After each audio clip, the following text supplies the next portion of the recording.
You know who it is, the horror flick, Digger Ditch, Super 6, Big Mitch. And I'm kicking in doors with 03 O's. And I'm bringing 28 101s because we Vegas sons, the metals. You already know what it is with it, man. Bolo Yang with it, the big man with it, the Lions man with it. On them things with it, quit it. I got a cold intro, however I twist it up. Yeah. Welcome to Vegas Chronicles, man, with your man, Super 6, Big Mitch. You know what I'm saying? Today, I answer questions just like I always do. But somebody asked me a very interesting question, man, and it got to do with, like, telling, snitching. You know what I mean? And, you know, my thing, you know, to be honest with you, and the way that the question was asked was, why are some people, you know, that tell allowed, you know, to come back around, or why do people pick and choose who they want to label, you know, snitches and all that? You know, I'm gonna be honest with you, man. Just like any other state, you know, I mean, Vegas got its share of people that can, you know, I guess you could say toll or whatever, you know, and it's like this, man. You know, to really get into that, you know, I mean, you know, one thing I don't want to use my channel for, and that's really, you know, is to agitate, antagonize, or you know, stir up the wrong type of emotions. And when you're dealing with subjects, when it concerns snitching and snitching allegations, that's serious stuff. You know, and you know, I myself have been told on a lot, and that's one thing. That's one of the first things I learned when I joined the gang. You know, the first thing I learned is people will die, and then I learned after that people will tell. Okay, so I always knew, you know, the telling aspect came along with the game. Just like the people who keep it real and don't say nothing. And you know that I find that ironic. I'm gonna tell you something. Tell you a little story. Well, I'm gonna just put it in a metaphor, per se. Okay, say you and your homeboy, right? Okay, y'all together one day. You know what I mean? Y'all out and about. Not really looking for no trouble or nothing, but you just so happen to run into some enemies, right? Y'all at the store or wherever y'all at, and your homeboy, he decide he ain't getting out no passes. He finna get at the enemy, and that's what he do. So he do what he do. Somebody get killed, right? So the police get y'all, snatch y'all up. Now this cat right here, they been want him. His name, his reputation, his rap sheet. I mean, it's a mile long. The police really want this dude because, number one, he known for being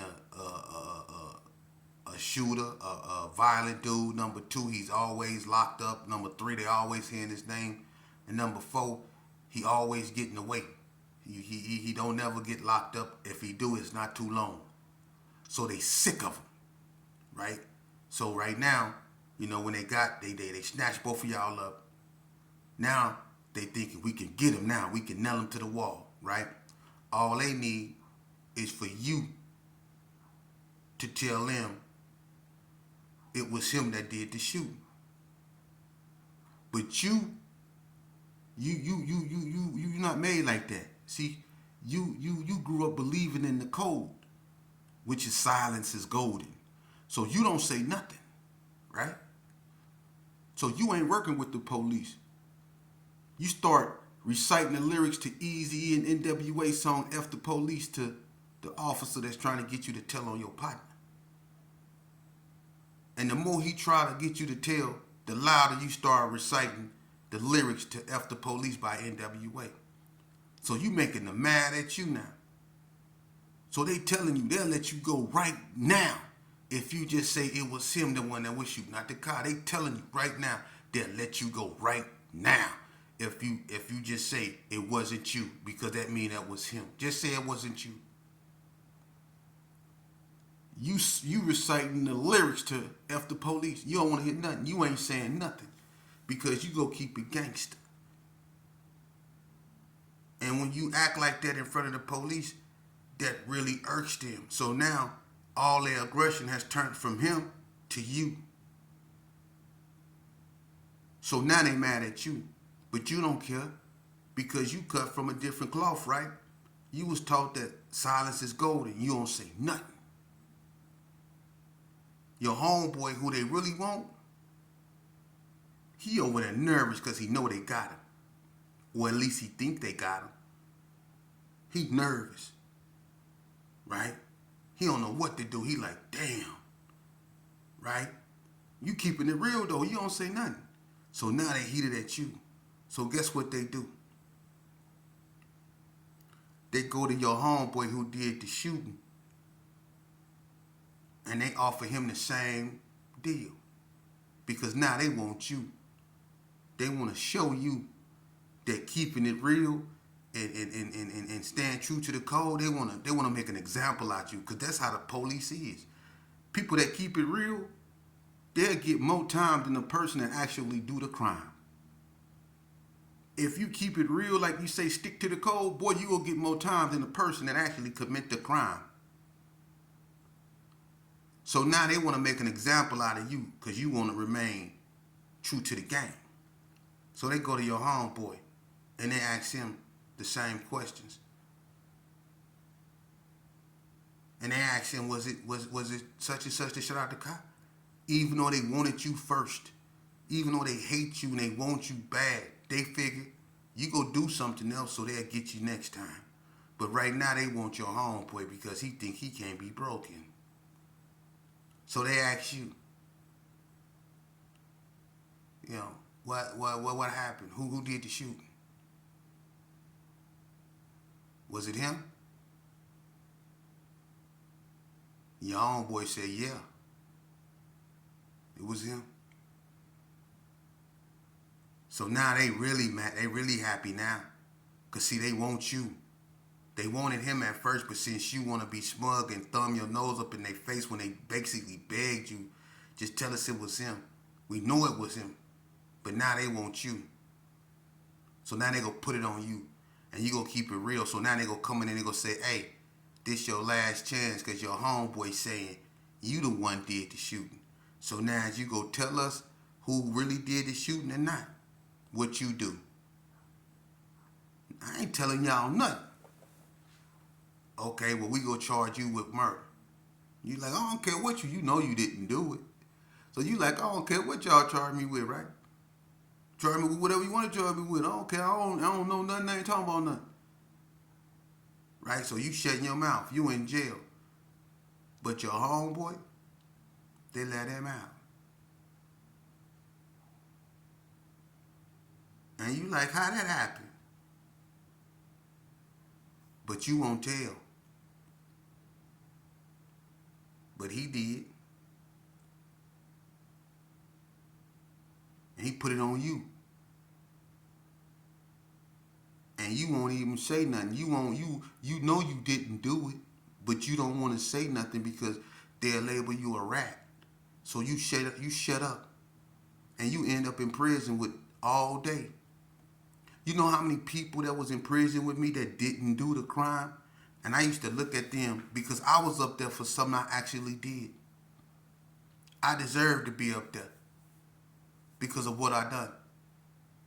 But it was people up there that didn't do the crime at all. They didn't do the crime at all. And they still up there. Because they stuck to the code. Now,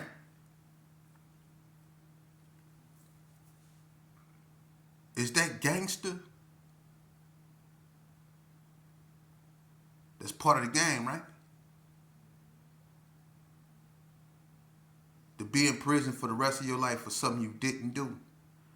All I'm saying is there's people up there that's like that. That's why I tell children and kids, do not join gangs.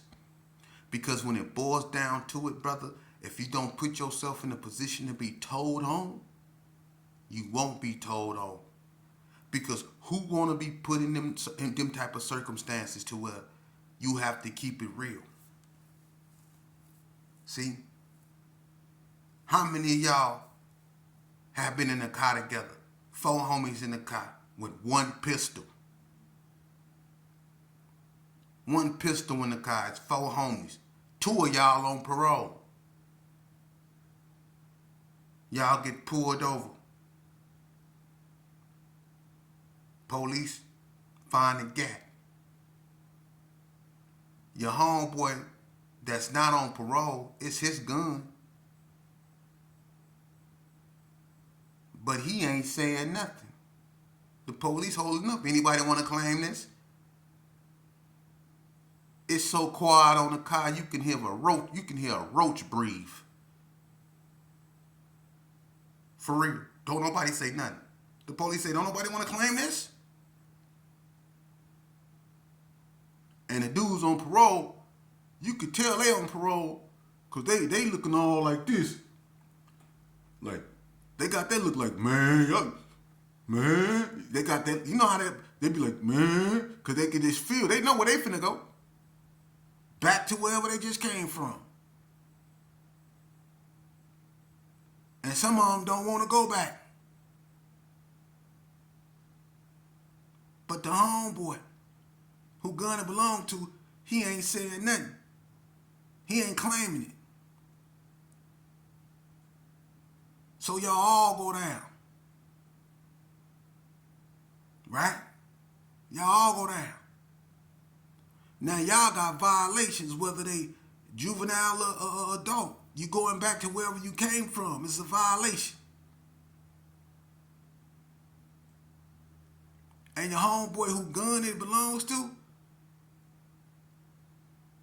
depending on the circumstances, he basically looking at a gross misdemeanor, a year in the county jail, or 3 years probation. But you going to prison or back to wherever you came from because you was on parole, but didn't nobody say nothing.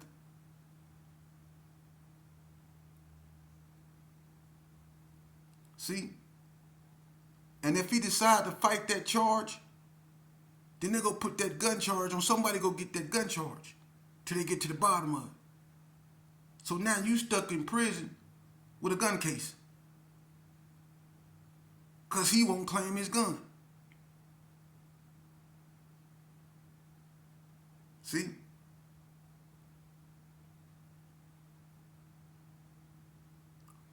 Don't put yourself in that situation.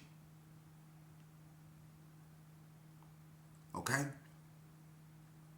And yeah, people pick and choose because this dude that didn't, you know, we all know that done some whatever, and people act like they ain't done it. That's why, you know, to nullify it all, because my thing is this right here. To me, I don't put myself in a position to be told on, so I don't really too much care nothing about snitching. Don't put yourself in a position to be told on.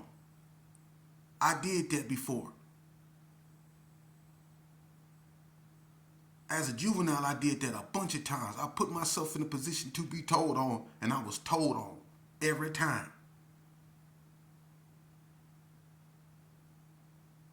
So being a victim of that, I realized that the only way that you can nullify that is by not putting yourself in that situation to be told on.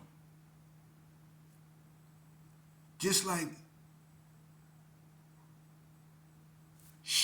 is part of the game. That's part of the game too, because they both coincide in the game. I ain't saying they should, but they do. That's why the game ain't worth being played. And y'all think that when y'all become informants and stuff like that, that the police like y'all. that they respect y'all for doing the right thing, being outstanding citizens, excuse me, I said citizens.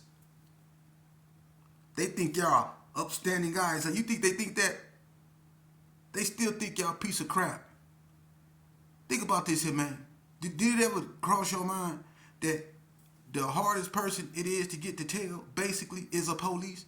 Try to get a police to tell on another police. Y'all never thought about that, huh? But to you people that do that, y'all will believe that the police love y'all. Because they take you out for your little, they probably take you out for your little cheesecake or whatever they do. You know what I'm saying? Talk to you, give you a couple pats on the back. Huh? But try to get one of them to tell on one of them. On one of them. Mm-hmm. Unless it's a whistleblower. And they ended up, I'm going to leave that alone, but y'all know what happened to whistleblowers. We will leave that alone. They don't blow too many more whistles. You know what happened to whistleblowers when it come to them? They take care of their own. They don't you try to get one of them to tell on one of their own. So you think they like you? Because you doing it? See? You a necessity. See? Something they use to make their job a little bit easier. All they got to do is pacify you. That's why people shouldn't put themselves in a position to be told on. For real. That's how you nullify that. For real. When we tell you this here, I'm going to tell you something too. I got the coldest formula for defunding the police. I promise you I do it. It's foolproof and can't nobody prove me wrong. You really want to defund the police? I tell you what. If we want to defund the police, let's all make a vow to stop killing one another for at least 6 months. And watch how many police they let go. Let's stop breaking the law. Let's just chill for 6 months. Let's just do that. Try that. And we never thought about that. See? All that power that you have,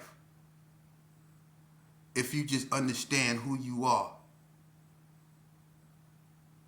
and what you really going through and why you going through it, and you direct the focus where it need to be within, that's where your deepest cuts are.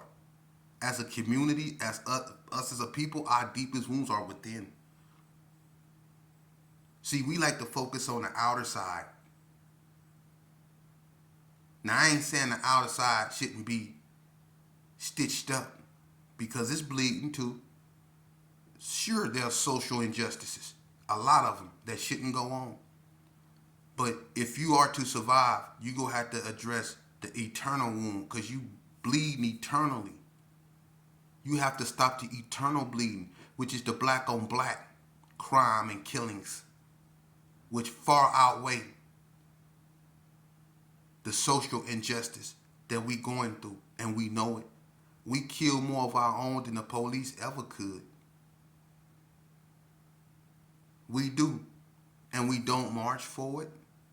We don't call out the names of the little boys and girls, the 3 and 4-year-olds that they be sitting in a car seat that get shot in between shootouts, between dudes carrying assault or military grade weapons. We don't march for them little boys and girls or their mamas. We don't recognize them or their tears or their hurt or their pain. But we'll tear our whole community up for a crackhead that unfortunately lost his life struggling with the police or whatever was going on. He shouldn't have died. That shouldn't have happened. But at the same time, when we go start addressing these little girls that be getting killed just because they in their bed sleeping, but these cats out here, little Ray Ray and JoJo shooting at each other with AKs, and you know the walls in the projects ain't built for them type of, and the bullets go through the wall and hit the little girl in her sleep. We don't march for that and scream Black Lives Matter. But when the police do what we do, Y'all never once, ever once, never formed a movement. I done heard hands up, don't shoot. I done heard I can't breathe. I done heard Black Lives Matter. But I ain't never heard nothing from the victims that died at the hands of other black people. Young black boys that got killed by other young black boys. No movements for them. The innocent child that was simply going to school. How many states and how many places and how many times that didn't happen? 12, 13-year-old, 14-year-old girls know nothing of gangs. Walking to school or simply just going about their business. Get caught in a crossfire of people who shooting at each other for God knows what. And they get struck and killed. And everybody run and don't nobody want to say nothing because don't nobody want them coming back and killing them. You see how messed up that is? And now the mama don't know nothing, but her son is dead. So she's just left with a void. Y'all don't protest and march for that. See?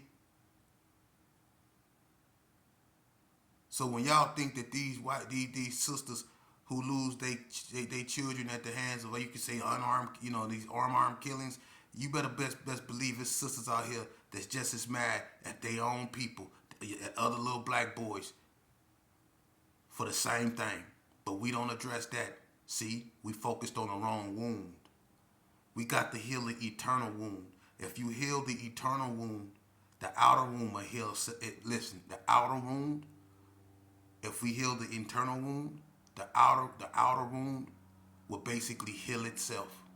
Because when we start respecting the lives of one another, people will have no other choice but to respect the lives of us and our people.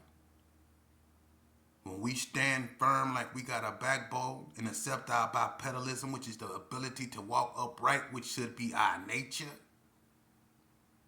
When we start doing that, then people will start respecting us as such. But when you out here killing each other, barely can spell your name or say it in a sentence, acting the way we acting, we go get the reactions that we've been getting. And a lot of them go be unfortunate. Now,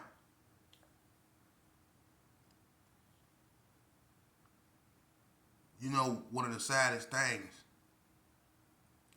is that even now,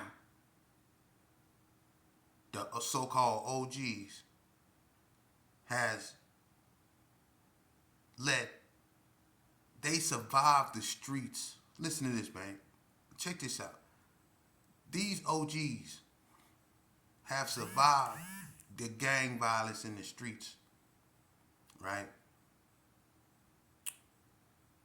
Only to become victims, trying to stay relevant on the internet. This is so sad, man. This is so sad. But hey,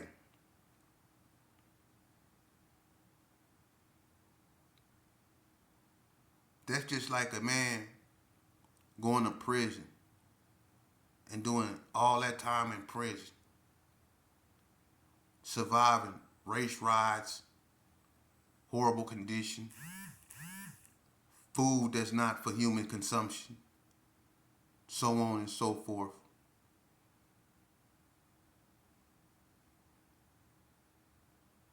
Only to get out and get killed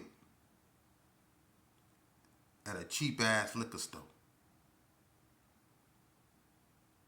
over an argument between two people that didn't have nothing to do with him. But if he would have just stayed at home and away from the stuff that led him to prison in the first place, he'd still be alive. But he was with the homies trying to stay relevant, so he ended up at the cheap liquor store where it always go down. And he ended up losing his life trying to stay relevant. That's what the internet doing to these OGs because they trying to stay relevant. They get these platforms and they want to go back and forth with other old ass men's. And you teaching the youth this is what becomes of OGs.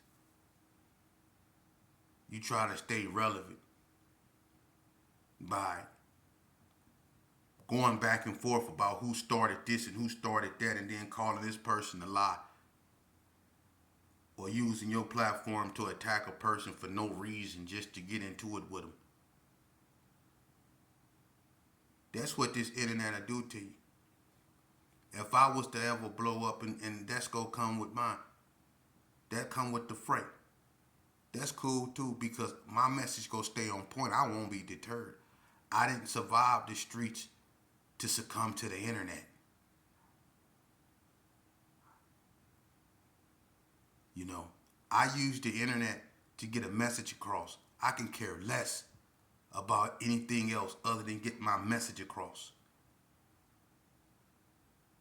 And it's going to always be a message of upliftment, understanding, bringing clarity, and history, true history. Whether it's I'm talking about Vegas, whether I'm talking about the world in general, whether I'm talking about life, whether I'm talking about our culture, or whether I'm talking about culture in general, I'm going to bring you clarity. My focus is going to remain the same. This is not going to be a channel where I go back and forth, nick and knack, with another man over dubious reasons. I don't care. I don't claim to or portray to know it all.